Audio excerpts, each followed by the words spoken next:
How far will a guy go to hide from his girlfriend's dad? I don't know, but you're about to find out how far I'd go. And it almost killed me.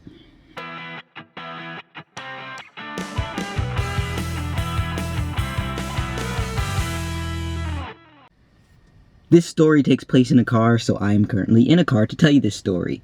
It was a day much unlike today.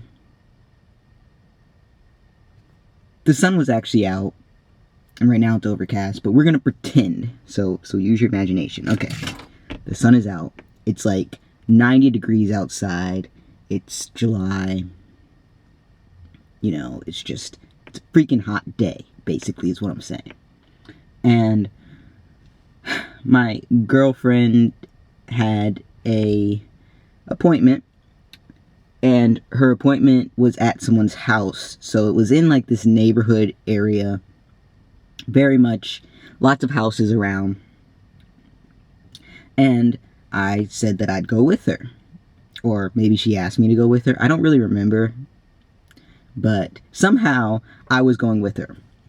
But since this was her first appointment with this lady, she also had her dad coming to meet her. Her dad didn't really like me. I don't know why he didn't like me. There were a lot of things he thought about me. He wasn't very open-minded, and there were things about me that I couldn't change that he didn't like for some reason, and he also thought I was stupid. Apparently. That's what she told me. I don't know. I didn't really talk to him much, but basically, he didn't like me, and I tried my best to not do anything to give him any more reasons not to like me, because he already didn't like me enough. It wasn't like a horrible situation. I was allowed at her house all the time. We spent a lot of time together. She was allowed at my house. It was just kind of more like a I'm gonna hate you from afar kind of thing. And so that's kind of how it was. I didn't really know how he'd feel about me being at this appointment.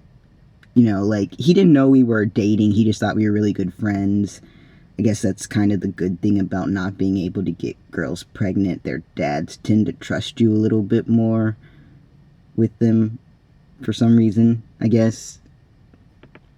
Or, I guess not all dads, but some dads. Okay, back to the story.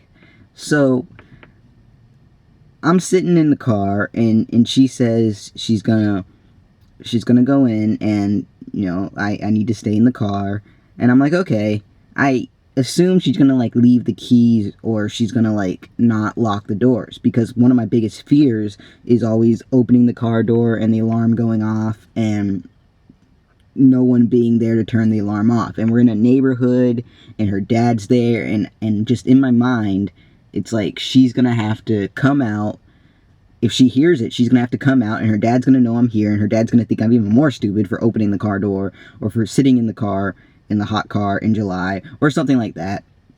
Or she's not gonna hear it, and the whole neighborhood's gonna be disturbed, and everyone's gonna be looking at me like I'm an idiot, and I'm just not gonna have any keys or anything, and I'm gonna probably look like I'm like breaking into a car or something. I don't know. Just like all these worst case scenarios are going through my head.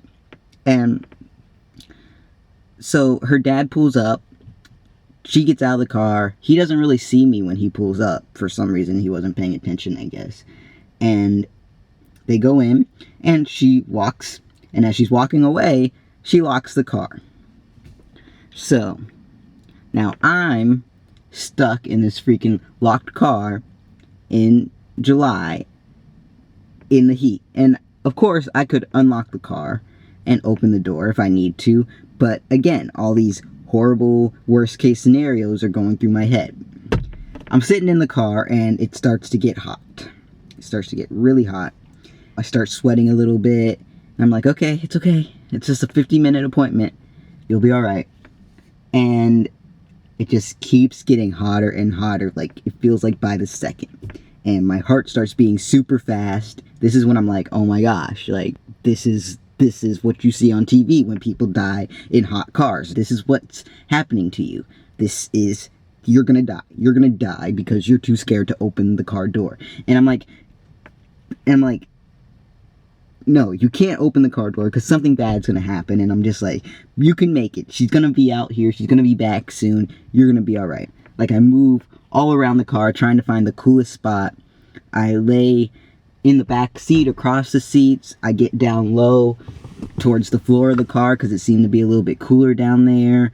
And I'm just moving all around, trying, like, the air is hot and it's hard to breathe, and my heart is beating super fast, and I'm sweating profusely. Like, I know at this point I'm gonna die, and she's gonna find me unconscious. And for some reason, in my little teenage mind, it still is not a good enough reason to open the car door and just get some relief, for fear of the car alarm going off. So, finally, at some point, I sit down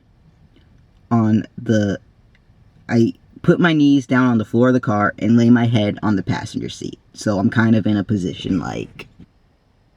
And it's about at this point when I've just accepted my death that is coming.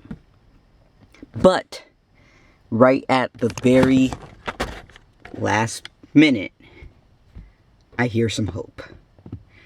I hear the car door open, and with the last strength in me, I lift my head up from the seat. I should say at this point, I am so covered in sweat. Hold on, let me see if I can kind of draw a picture here for you. So I lift my head up, and I probably look something like this. And I'm like dying, and she goes, "Oh my gosh," and she runs around to this side of the car, opens up the door,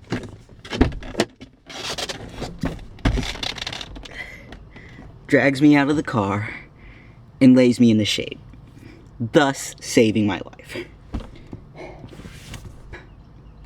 That's the story of the time I almost died hiding from my girlfriend's dad. The sad thing is, she later showed me that her car is so old that opening the car door wouldn't set the alarm off. So all that was for nothing. Story of my life. I love you all. Have a good day. Peace.